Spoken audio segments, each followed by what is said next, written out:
제가 아는 청년이 몇 해 동안 공사 준비를 했었습니다. 어제 저번 주에 식사할 때도 잠시 얘기를 나눴는데요.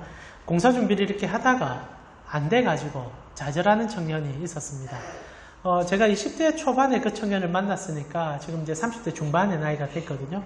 그러니까 적지 않은 시간을 끊임없이 공사 준비를 했고, 물론 그 과정 속에서도 다른 직업을 가지고 일도 하기도 하고, 그리고 공부를 다시 돈 벌면 공부 다시 해가지고 또 공사 치는, 세상에서 사실 뭐 공사 팬이라 부를 정도로 거의 청춘을 공사에 올인한 친구였었습니다. 그러니까 결국 이제 안 됐죠. 나이도 이제 30대 중반이 넘어가니까 포기하게 됐고, 안타까움으로 너무 어려워하는 환경을 경험했죠. 그리고 그 청년에 대한 소식들을 제가 듣지 못했습니다. 근데 최근에 제가 아는 목사님과 교제를 하다가 그 청년에 대한, 그 교회 청년이거든요. 얘기를 좀 듣게 됐습니다. 그 청년이 계속 실패를 경험하다가 이번에 새로운 활로를 찾게 됐는데, 그게 뭐냐면 자기가 이때까지 치렀던 시험의 내용들, 그리고 면접, 그리고 나아가, 그리고 이제 그런 여러 가지 이제 필지에 대한 얘기들을 정리를 한 거 가지고 이제 커뮤니케이션을 형성한 거예요. 그리고 사람들에게 그것을 공급해주기 시작한 겁니다.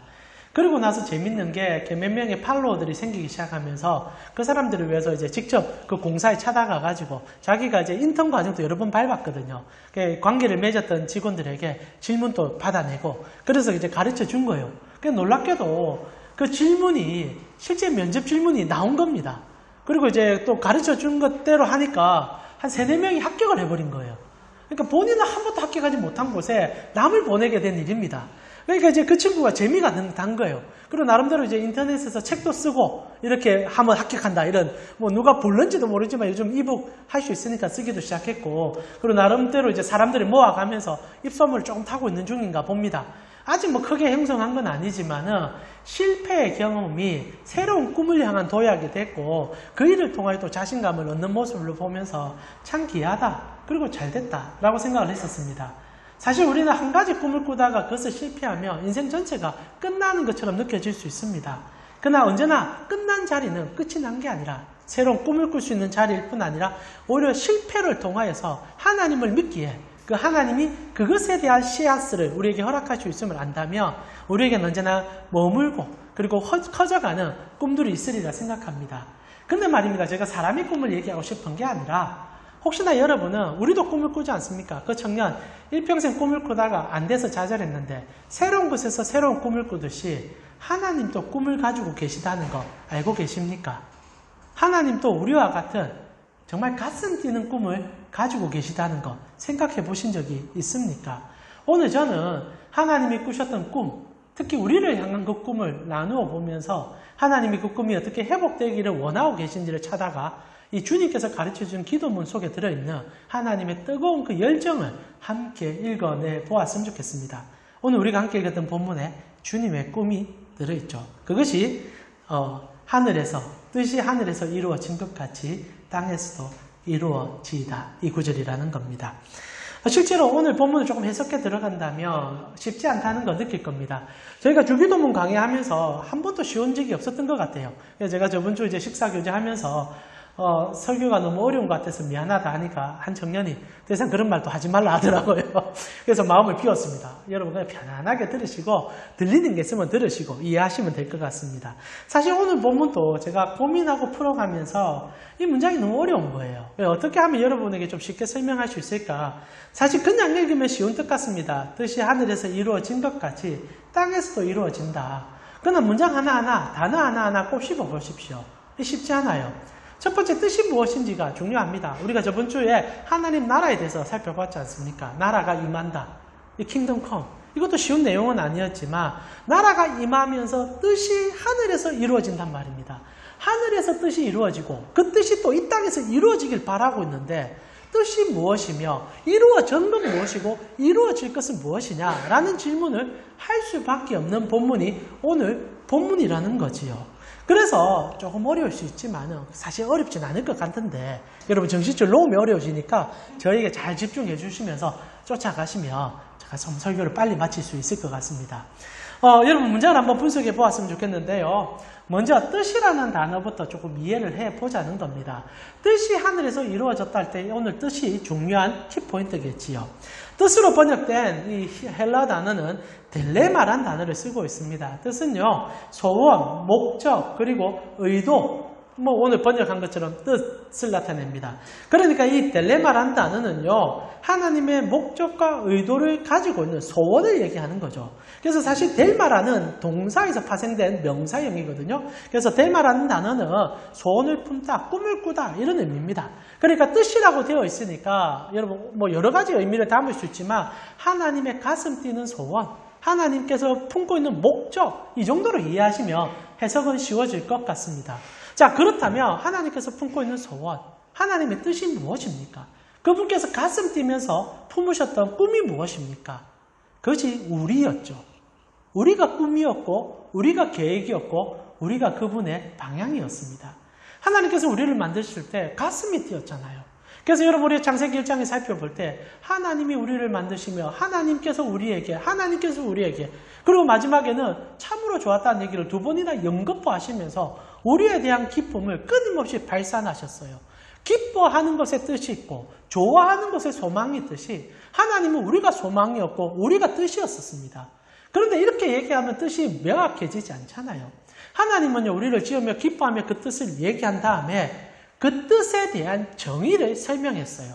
내 꿈은 이러하다라는 것을 가르쳐 주었다는 겁니다.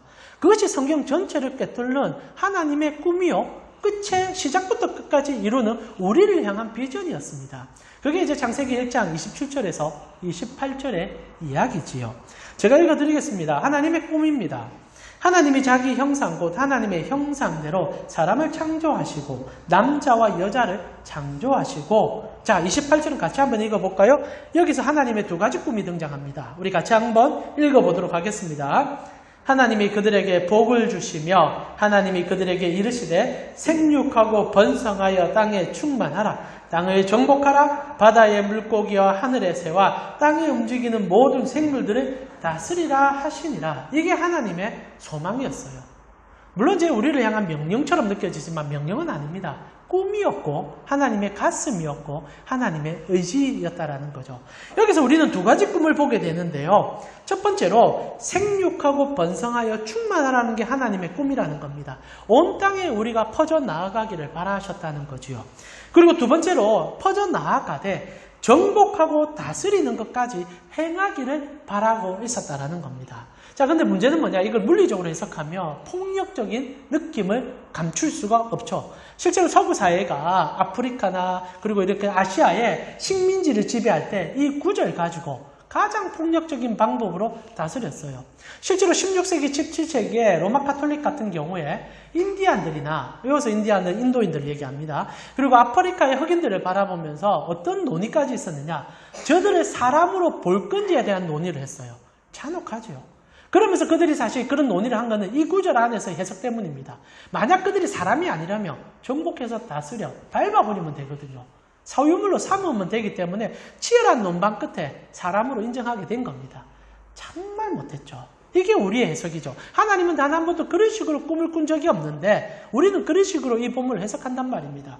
그렇다면 오늘 본문은 그런 뜻으로 해석하려고 준 그런 소망이 아니죠. 인류는 사실 이 본문을 가지고 하나님의 뜻을 곡해하여 지금도 가장 잔혹한 짓을 서슴없이 저지르며 종교의 이름으로 그 일을 행합니다. 이 본문은 우리만의 본문이 아니에요. 이 본문은 이슬람도 이 본문 믿고 있어요. 세상에 사실상 한 80%가 믿는 종교에 지금 가장 전쟁이 일어나고 있는 유대인과 이슬람의 전쟁에도 이 본문이 모티브가 됩니다. 정복하고 다스리고 밟아버리면 되는 거예요. 가장 폭력적으로 해석될 수 있는 단어지만 처음부터 하나님은 그런 꿈을 꾸지 않으셨다는 거죠. 그렇다면 이 뜻은 무엇인가? 여러분 실제로 이제 우리가 볼 때 생육이란 단어부터 조금 오해가 있을 수 있는 단어라고 생각합니다.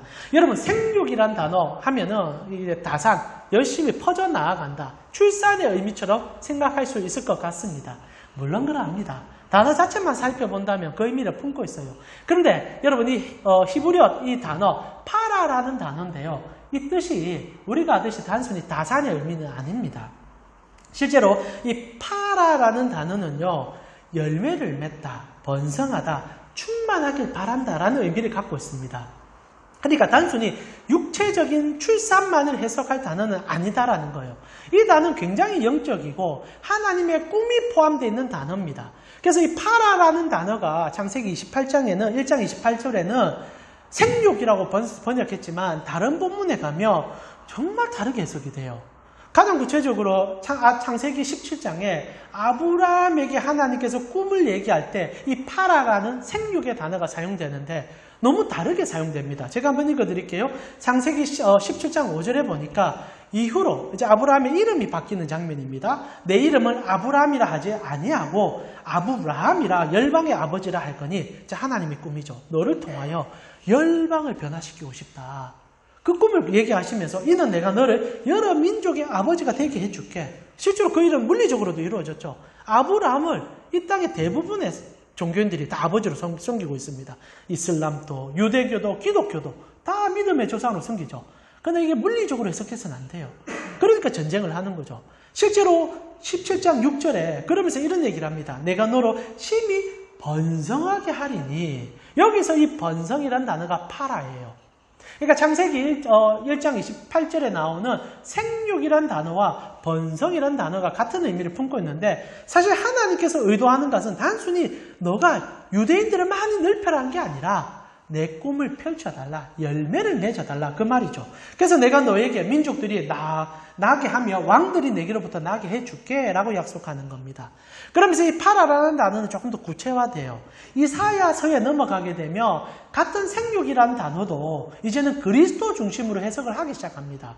이사야 11장 1절에 보니까 이새의 줄기에서 한 싹이 나며, 이 예수 그리스도에 대한 예언 아닙니까? 이제 다윗의 자손들 가운데 이제 한 씨앗이 우리 가운데 오게 되며 우리가 회복의 나라를, 하나님 나라를 맛보게 될 것이다, 그 얘기하며 이새의 줄기에서 한 싹이 나며 그 뿌리에서 한 가지가 나서 결실할 것이다 할 때 이 결실이 파라예요.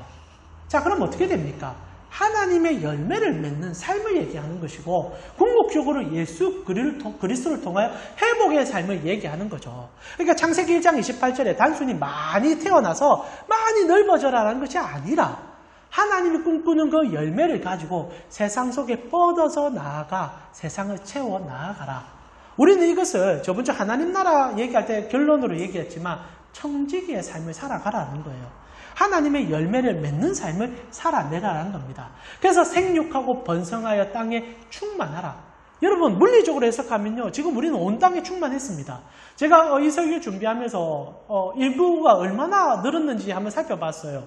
물론 15세기, 16세기 갈 때 전 세계 인구가 사실 10억에도 못 미쳤던 인구가요, 여러분 1900년도 넘어와서 기하급수적으로 성장합니다. 1970년대까지만 하더라도 인구가 40억밖에 안 돼요.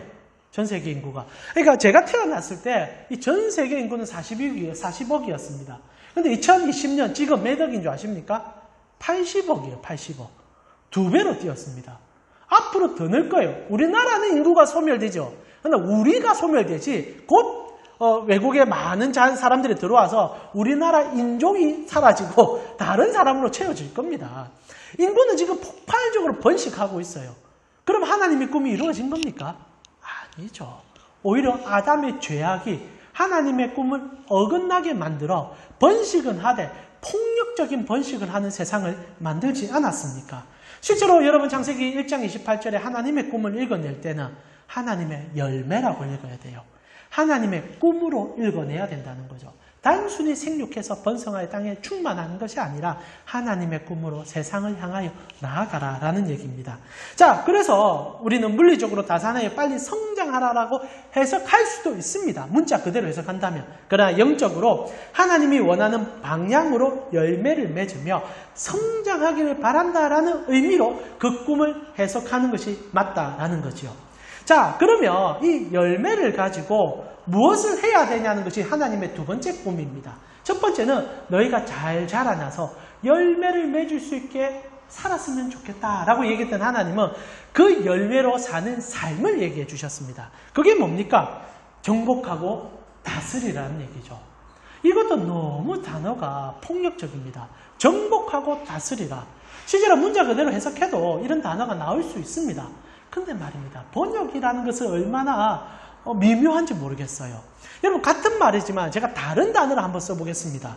정복하고 다스리라 얘기하면 굉장히 뭔가 물리적인 힘을 쓸 것 같지만 이 말을 개척하라 그리고 돌보라 라고 해석한다면 어감이 다르지 않을까요? 정복이라는 말이 사실 개척하라는 말과 같은 말입니다. 여러분 개척이라는 어감은 여러분 느껴지잖아요. 삶을 개척하는 것과 삶을 정복하는 것은 같은 의미지만 폭력성을 띠냐 띠지 않느냐의 차이일 것입니다. 실제로 저는 번역을 하면 정복하라는 말보다는 개척하라라고 해석하는 것이 오늘날 더 좋은 번역이 아니었을까 싶기도 합니다. 나아가 다스리라라는 얘기는 옳지 않을 것 같아요. 돌보라라고 명령한 겁니다. 여러분 땅 세상의 물고기와 짐승들과 모든 것을 돌보는 것이 아담의 주된 임무였었습니다. 그래서 아담이 하나님께서 동물을 다 모아주면 이름을 다 지어줬잖아요. 소유를 하되 사랑하는 소유물이었어요. 이름은 사랑하기 때문에 짓는 겁니다. 여러분 사람이 가장 잔혹해질 때가 언제입니까? 이것저것이라 부르면 돼요. 이름 지어버리면요 얼마나 편해지는지 모릅니다. 여러분 왜 죄수들을 네임밸류로 이름으로 안 부르고 숫자로 부르는지 아시죠? 감정 배제를 위해서입니다. 그런데 아담에게 하나님께서 첫 번째 시킨 게 뭡니까? 이름을 지으라는 거예요. 사랑하라는 겁니다. 돌보달라는 거예요. 이게 꿈이었다는 겁니다. 자, 정리해 볼까요? 하나님께서 우리를 향한 뜻은 두 가지로 볼 수 있어요. 먼저는 생육하여 번성하여 충만해지는 거죠. 그러나 여러분 영적인 의미를 담아 온전하게 해석하세요. 하나님께서 꿈을 꾸는 것은 선한 열매를 맺어 나아가며 하나님의 꿈으로 세상 끝까지 퍼져 나아가기를 바라셨다는 겁니다. 그리고 그 하나님의 열매를 통하여 그 하나님의 뜨거운 가슴을 통하여서 아름답게 세상을 개척해 나아가며 만물을 하나님의 선한 의도로 돌이키는 사역이 인간에게 주어진 꿈이었고 그것이 하나님이 가장 기뻐하는 선한 꿈이었다는 겁니다. 자, 그러나 문제는 이 꿈이 깨어졌다는 거죠.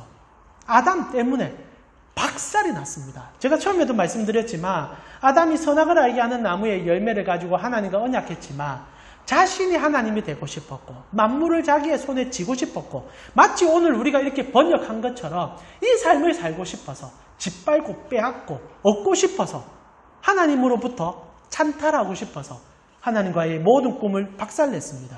하나님 꿈은 더 이상 이 땅에 존재하지 않습니다. 여러분 하나님 꿈은 없어요. 세상 한번 들어보세요. 제가 방금 말씀드렸지만 인구가 80억으로 물리적으로는 번식했습니다. 땅에 다 채웠어요. 더 이상 미전도 종족 없습니다. 전 세계의 네트워크망이 뚫렸고 지금 여러분 위대한 전기차를 만든 여러분 테슬라 같은 경우에 인공위성을 온 하늘에 쏘아가지고 지구에도 참 감당 못할 쓰레기를 온 하늘에 박아 넣어놨습니다. 지금 비행기 쏘아 올릴 때요 테슬라가 만든 인공위성 때문에 위기예요. 위기. 전 세계를 넘어서서 우주까지 쓰레기를 뿌리고 있는 우리는 그 인공위성을 통하여 전 세계 어느 곳이든 통화가 가능해졌습니다. 이제는 뭐 지구를 거치지 않고도 저 테슬라가 만든 그 인공위성 안테나만 갖고 가면 어디에 들어가도 인터넷이 되고 통화가 되고 서로 정보 통화가 됩니다. 온 땅에 퍼졌고 온 땅이 교제합니다. 그러나 아름답던가요? 정말 파라 하나님의 열매가 맺혀지는가요? 다스림이 존재하는가요? 지금 전쟁의 소문이 끝이 없습니다. 여러분 우즈벡에서 우크라이나와 러시아가 전쟁을 시작했지 않습니까? 깨어진 세상은 끊임없이 전쟁을 유발합니다. 땅을 정복하고 싶은 거예요. 땅을 빼앗고 싶은 거예요. 러시아가 영토에 대한 침략으로 우크라이나를 정복했습니다. 정복하려고 했었습니다. 근데 여러분 그 당시 때 서방 사회가 우크라이나에 힘들 실어줬잖아요. 우리도 지금 대통령께서 이제 적극적으로 지원하려고 합니다. 근데 지금 서방부터 시작해서 지원이 다 끊기고 있습니다. 알고 계십니까? 근데 이유를 아십니까? 왜 우크라이나와 서방 세계가 등을 돌리는지 아십니까? 이 젤렌스키가 전쟁 가운데, 젤렌스키 맞습니까? 젤렌스키가 전쟁 가운데 탐심을 부렸어요. BBC 발뉴스에 따르면 이 전쟁 기간 동안 젤렌스키 자산이 1조가 늘었답니다. 대단하죠? 국민들이 총알에 맞아서 죽고 있는데 그 정치인들은 자기 배를 채웠던 거예요. 그러니까 미국에서 아무리 돈을 공수해줘도 회복이 안 되는 거예요. 결국 지금 어디로 갈지 모르겠습니다. 초기에 참 좋았는데 지금 정말 암울해요. 러시아나 우크라이나나 소모전으로 간 거예요. 근데 이 전쟁도 끝나지 않았는데 또 어떤 전쟁이 시작됐습니까? 가자 지구에서 팔레스타인과 이스라엘이 전쟁을 시작했습니다. 여러분 너무 뉴스를 많이 들어서 알겠지만 이거 어느 쪽이 잘했냐 못했냐 말을 못해요. 왜냐하면 이스라엘은 땅을 얻고 싶어서 말 그대로 1장 28절의 얘기를 물리적으로 해석했죠. 우리 땅 돌려받겠다 쳐들어갔습니다. 하나님의 꿈이 그 속에 없었던 거예요. 그러면서 이제 가자 지구에 있는 팔레스타인 인간들을 몰아냈습니다. 그리고 하나의 동물원처럼 몰아 넣어놨어요. 거기서 자기들이 주는 거 조금 먹다가 사라지라고 얘기한 겁니다. 그러니까 팔레스타인 사람들이 참을 수가 없었죠. 그렇다고 해서 그들의 테러 행위를 옹호할 생각도 없습니다. 그것이 아담의 죗값이라는 거예요. 결국 전쟁이 일어났고 지금 어떻게 될 줄 모르겠어요. 그러니까 팔레스타인 지역들에 있는 수많은 이제 게레 군사들이 또 일어나겠다고 얘기하는 거 아닙니까? 그러다가 이것이 어디로 확전될지 모르겠어요. 돌아보세요. 5대양 6대주 가운데 3대륙이 싸우고 있습니다. 아프리카, 중동, 그리고 유럽 전쟁통입니다. 아시아 괜찮습니까? 지금 중국이 대만에 침공하려고 하고 북한과 우리나라가 지금 치열합니다. 여러분 그런데 제가 두려워하라고 얘기하는 게 아니라 인류 역사는 언제나 그랬습니다.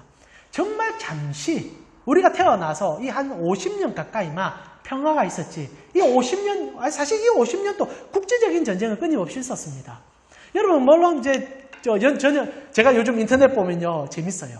왜 재밌느냐? 드디어 가짜 선지자들이 등장하기 시작했어요. 아 너무 좋아요.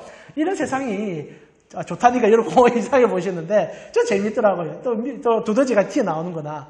정말 그 인터넷에 그 코인 노리고 얼마나 불쑥불쑥 튀어나오는지 이제 종말이 다가온다는 거죠. 여러분 흑사병이 돌 때 지금보다 인구가 3분의 1이 더 줄었습니다. 그때도 종말은 오지 않았어요. 지금 같은 1, 2차 세계대전이 이럴 때도 종말은 일어나지 않았어요. 물론 지금 같은 전쟁이 일어나서 하나님, 예수님 올 줄 모릅니다. 중요하지 않아요. 오시면 더 감사하고 오지 않으면 오늘 여러분은 이 꿈을 이루기 위해서 달려갈 뿐입니다. 제가 이 얘기 말씀드리는 것은요. 아담의 꿈이 부서졌다는 거예요. 아담의 죄악은 지금도 그 열매처럼 맺히고 있다는 겁니다.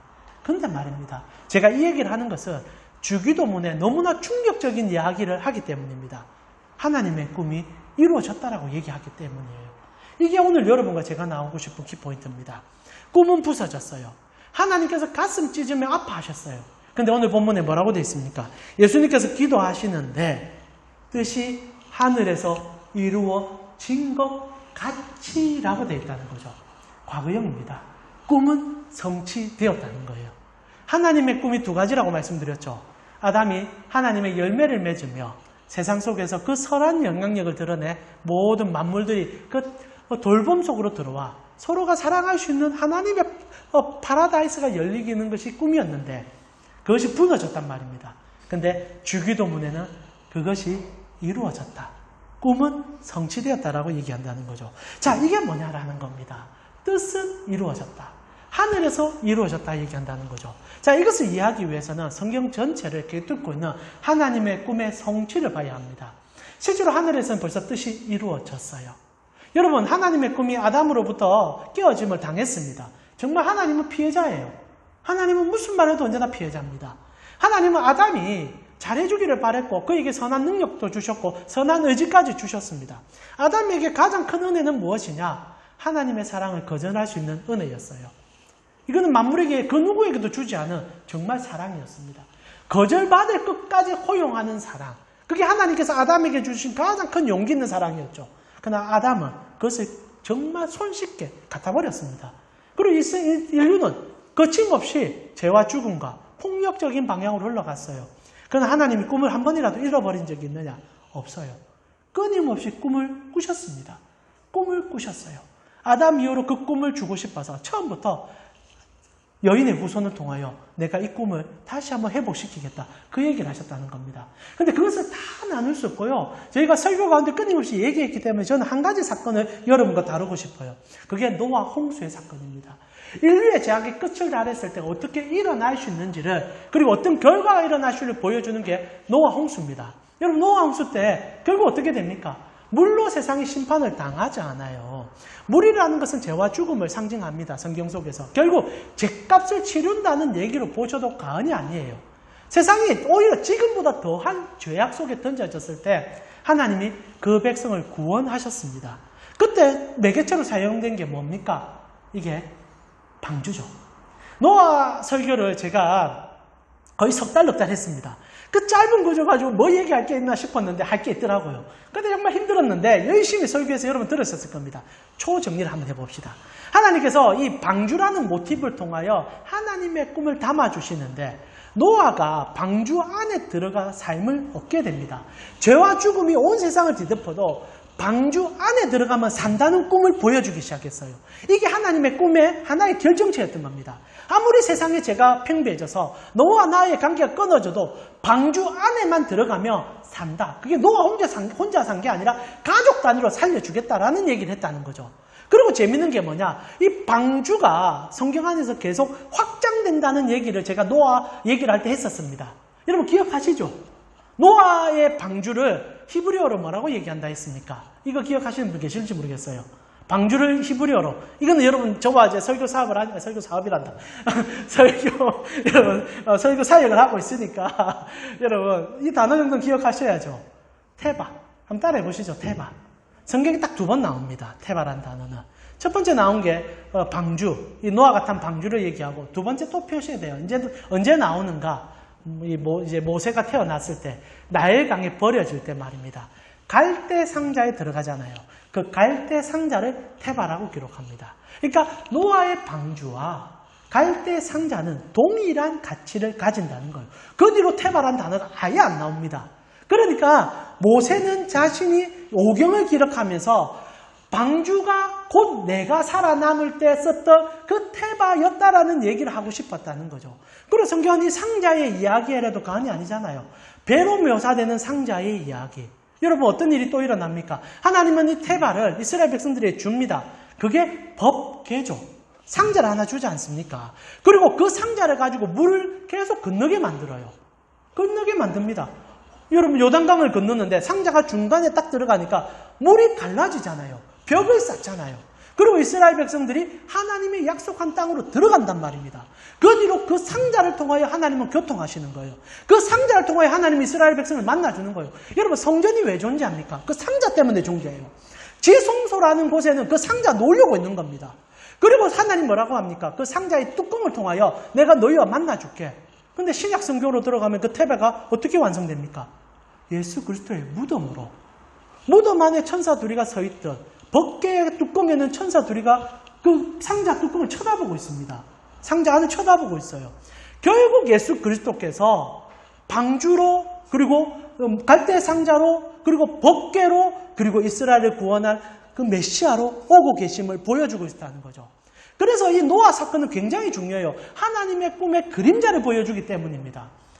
그래서 이 노아가 방주 안에 들어가서 물에 나오지 않습니까? 이것을 깨달았어요. 노아가. 희미하지만. 노아가 어떻게 구원받았냐라고 질문하면요. 노아가 의인이라서 구원받았다고 말하면 이제 여러분은 제 설교를 잘못 들은 겁니다. 노아가 어떻게 구원받았냐? 예수 피로 구원받았다고 끊임없이 제가 얘기해 드렸어요. 그걸 한번 보자는 거죠. 창세기 8장 20절에 보니까 자, 이 얘기 왜 하느냐? 결국 여기 하나님의 꿈이 다시 반복이 되거든요. 8장 20절에 보니까 노아가 방주에서 나오자마자 이 방주가 뭔지를 알았던 거예요. 그래서 한 게 뭐냐? 제사를 드립니다. 노아가 여호와께 제단을 쌓고 모든 정결한 짐승과 모든 정결한 새 중에서 제물을 취하여 번제의 대단에 드립니다. 그리고 여호와께서 향기로운 제물의 향기를 맡으시죠. 여호와의 향기, 이것은 예수 그리스도죠. 예수 그리스도를 보신 거예요. 그리고 나서 얘기를 합니다. 이게 중요합니다. 이제 내가 너희를 구원하는데 너희의 죄가 용서받아서 구원하는 것이 아니다라는 얘기를 한다는 거죠. 21절에 여호와께서 그 향기를 받으시고 그 중심에 이르시되 내가 다시는 사람으로 말미암아 땅을 저주하지 않겠다. 이는 사람의 마음이 계획하는 바가 어려서부터 악하다. 죄가 없어지지 않을 거야. 너와 너도 죄인이야. 모두는 죄인이야. 근데 내가 심판하지 않을게. 이게 무슨 말입니까? 이 모순 덩어리의 얘기죠. 그러나 거기에 예수의 피가 들어간단 말입니다. 희생양의 피가 들어갔단 말입니다. 나아가 그 테바가 존재한단 말입니다. 상자가 존재한다는 거예요. 상자 안에 들어가 피를 흘린 그 상자 속에 있으면 내가 너희를 죄 없다 칭해줄게. 노아, 너 죄인이야. 너도 똑같이 죽어야 되는데 살려준 이유가 뭔지 아니? 예수의 피가 너를 덮었기 때문이야. 그리고 하나님께서 그 다음에 무슨 얘기를 하냐? 다시 아담에게 한 약속을 재갱신해요. 그게 창세기 9장 1절이죠. 제가 한번 읽어드릴게요. 창세기 1장 9절에 하나님이 노아와 그 아들들에게 복을 주시며 그들에게 이르시되 생육하고 번성하여 땅에 충만하라. 그리고 정복하고 다스리라. 아담에게 했던 두 가지 꿈을 다시 한번 반복합니다. 무슨 얘기입니까? 예수의 피를 힘입어 내가 이 꿈을 너에게 다시 준다는 거예요. 너희가 정복하고 다스릴 수 없지만 그리스도께서 내 아들이 너희 대신 죽고 나면 다시 이 꿈이 이루어질 거야. 꿈은 여전히 이루어지길 바라고 있어. 그래서 이 얘기 하신 다음에 주님께서 언약하시잖아요. 어떻게 언약합니까? 레인보우 언약하잖아요. 무지개 언약. 이것도 설교하려고 제가 피를 토했습니다. 여러분 그때 다 들었잖아요. 여러분 무지개 언약이 뭡니까? 활이 하나님을 향하고 있는 언약이랬잖아요. 여러분 레인보우가 어떻게 생겼습니까? 이 무지개가 이렇게 생겼잖아요. 활이 어디를 향하고 있습니까? 여러분 외국인들이 비의 화살이라 이름 지은 게 너무 좋아요. 우리처럼 무지개라고 표현하는 것보다 활이라는 의미가 명확합니다. 활을 하나님을 향하여 실을 당겨놓고 있어요. 그리고 말합니다. 이게 너희와 나의 언약이야. 이게 노아 홍수의 모든 결과의 핵심이라는 거예요. 내가 화살에 맞아 죽어줄게. 그러면 너희가 이제 꿈꾸게 될 거야. 내가 대신 죽을 거야. 이게 하나님의 꿈이었다는 거예요. 무너진 세상에 하나님은 꿈을 꾸셨는데 회복의 꿈을 위하여 내 아들을 너희에게 내어주고 내 아들이 너희 대신 화살을 맞으며 그 죽음으로 꿈이 이루어져 너희가 다시 한번 열매를 맺고 세상을 돌보게 되는 은혜로운 삶을 살게 될 거야 라고 얘기한 거예요.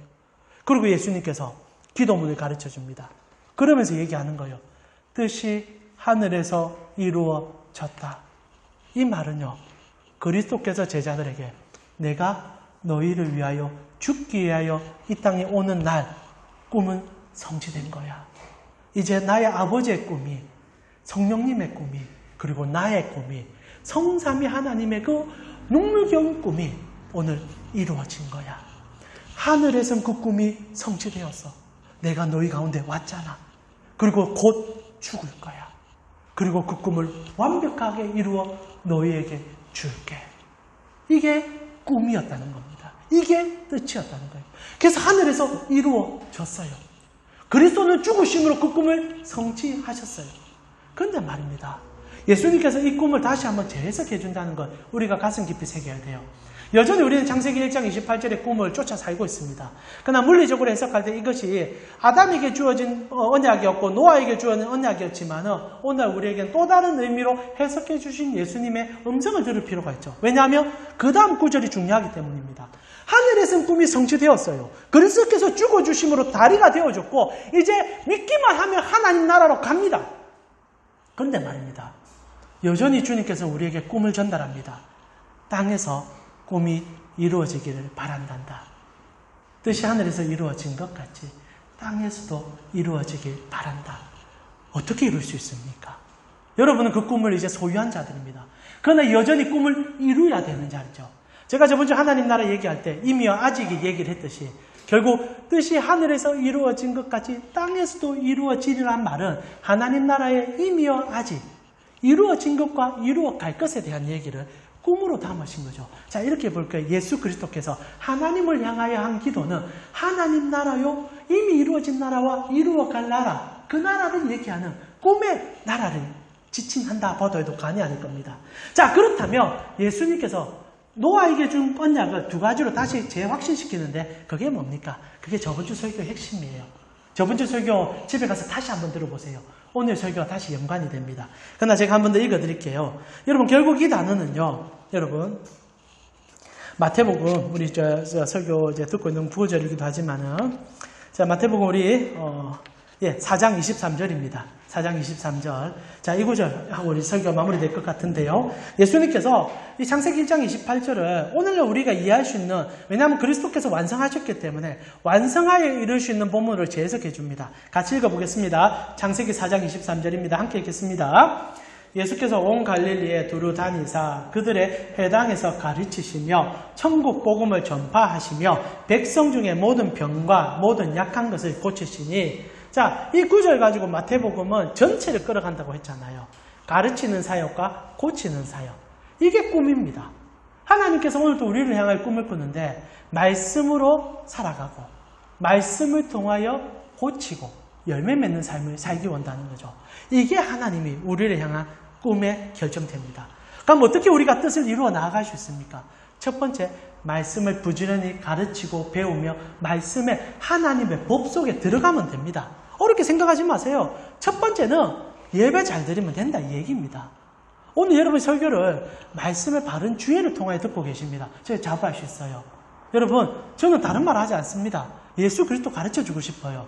그게 바른 해석입니다. 예수로 중심이 된 하나님의 말씀을 듣는 거, 그 예수 그리스도로 세상을 볼 수 있는 시선을 갖는 거. 그래서 성경 66권이 나에게 세상에 대하여 그리고 결국 하나님에 대하여 무슨 말을 하고 있는지를 깨달아가는 거. 그래서 1차적으로는 예배에 집중하고 2차적으로는 말씀을 여러분이 읽어가며 묵상하는 삶을 살아낼 때 그게 하나님의 꿈의 성취라는 거예요. 오늘날 이 세상이 하나님의 이름을 찬양하지 않습니다. 근데 여러분이 오늘 이 자리에 앉아서 우리 소수일지라도 예수를 믿고 주님이 나를 구원해 주시면 찬양합니다. 하나님이 감격하며 뜻이 이루어졌다 얘기하는 거예요. 오늘 이 예배에 나의 뜻이 성취되고 있구나. 저는 성경을 읽을 때 요한복음에 헬라인들이 예수님을 찾아가면서 했던 말이 제 가슴을 뛰게 한 적이 있었습니다. 요한복음 12장 20절에서 21절 우리 같이 한번 읽어볼까요? 같이 한번 읽어보겠습니다. 요한복음 12장 20절에서 21절입니다. 같이 읽겠습니다. 명절에 예배하러 올라온 사람 중에 헬라인 몇이 있는데 그들이 갈릴리 벳세다 사람 빌립에게 가서 청하여 이르되 선생님이여 우리가 예수를 배우고자 하나이다 하니 이 말이 여러분 가슴을 때렸으면 좋겠어요. 우리가 예수를 뵙기를 원합니다. 사실 유대인들도 예수님 찾아가서 병 고쳐주세요. 밥 주세요. 비전을 주세요. 내가 어떻게 하면 살아갈 수 있을까? 그거 물어보고 있었는데 이방인 헬라인이 찾아와서 질문 딱 하나입니다. 우리가 예수 선생님 보고 싶습니다. 우리가 예수님 보고 싶습니다. 여러분, 하나님의 꿈이 언제 성취됐냐? 예수를 통하여 이루어졌다며. 예수 보면 꿈이 성취되는 거예요. 이 예배 여러분의 간절한 소망은 딱 하나가 돼야 돼요. 오늘도 예배 속에 예수님 보고 싶습니다. 예수님을 더 깊이 알고 싶습니다. 예수님이 하신 말을 느끼고 싶습니다. 성경을 여러분 읽을 때도, 그래서 제가 저녁 묵상을 나눌 때도 여러 가지 신학적인 얘기도 많이 나누지만 결국 그 끝은 언제나 예수로 가는 것이 이게 꿈이기 때문입니다. 여러분 이 세상이 꿔야 될 꿈이기 때문입니다. 예수님 보여주십시오. 예수님 알려주십시오. 만약 여러분 설교자가 헛소리 막 하고 부자 된다는 얘기하며 여러분 삿대질하며 얘기해야 돼요. 나에게 예수를 보여주십시오. 그게 하나님의 꿈을 이루는 여러분의 자세라는 거죠. 근데 여기서 끝내서는 안 됩니다. 여러분이 예수로 꿈꾸며 예수를 열매를 맺으셔야 합니다. 세상 속에 들어가 돌봐야 되죠. 나 같은 사람이 어떻게 돌볼 수 있습니까? 아니에요. 나는 못하지만 내 안에 계신 예수님이 하시는 겁니다. 예수로 사시면 돼요. 그래서 세상에 거지고 타협하지 마세요. 타협하면 죽을 것 같다 생각할 때 나를 구원하신 예수를 바라보세요. 그러면 타협을 할 수가 없게 되겠죠. 뿌리와 나에게 여러 가지 어려운 접점일 때 우리는 때로 수그릴 수 있습니다. 그러나 그때마다 예수를 붙잡고 세상 속에 선한 영향력을 내기 위하여 싸워 나가란 말입니다. 예수를 바라보는 자가 어떻게 욕망과 탐심으로 열매를 맺을 수 있겠습니까? 예수로 사는 자가 어떻게 탐심에 물든 정욕과 썩어짐으로 세상에 물들일 수 있겠습니까? 그래서 예수가 치료라고 얘기한 거예요. 치료해라라는 겁니다. 세상 속에 들어가 내 피로 세상을 치료하라. 말씀 마무리하겠습니다. 여러분 어떻습니까? 우리는 말씀으로 살면서 말씀이 세상에 보여짐을 통하여 예수 그리스도께 나아갑니까? 결국 이 모든 꿈은요, 예수 바라보는 것으로 끝이 납니다. 세상 속에서 선하게 사는 이유도 예수님 때문에, 이 세상에서 내가 고난을 받는 이유도 예수님 때문에, 결국 다시 만날 그 예수님 때문에 살아가는 삶이 되어질 때 그것이 하나님으로 가슴 뛰는 이 땅의 삶이 됨을 기억해 주셨으면 좋겠습니다. 하나님은 꿈을 꾸셨고 그러나 우리는 그 꿈을 우습게 여겼었습니다. 자기 욕망에 충실하게 살기 위해 하나님을 버렸던 자들이었습니다. 그리고 여러분 사다운 지옥 같은 이 세상을 돌아보십시오. 그러나 하나님께서 이렇게 고난당하는 우리를 안타까워하셔서 꿈을 꾸셨고 꿈 이루기 위하여 아들을 우리 가운데 보내어 우리 대신 죽여주심으로 우리와 다시 화목하여 꿈을 이루길 원하셨고 이루셨습니다. 그리고 다시 꿈꾸는 자들에게 지금 부탁하고 있어요. 하늘에서 이루어진 꿈, 너희를 너무나 사랑하여 내 아들을 죽여 화목하게 된 이 열망을 너희가 이해하고 나의 뜻을 다시 한번 보이며 세상 속에 살아나가 달라. 그러기 위해서 우리는 하나님의 가슴 뛰는 이 연애 편지인 성경 말씀을 탐독하고 하나님의 말씀을 가지고 세상 속에 들어가 살아나갈 때 오늘도 그 뜻이 이루어지게 될 것입니다. 이번 한 주 예수로 살고 예수로 꿈을 꾸며 그분이 우리에게 보여주신 놀라운 사랑을 경험하며 포현하는 여러분 되어지기를 기도드립니다.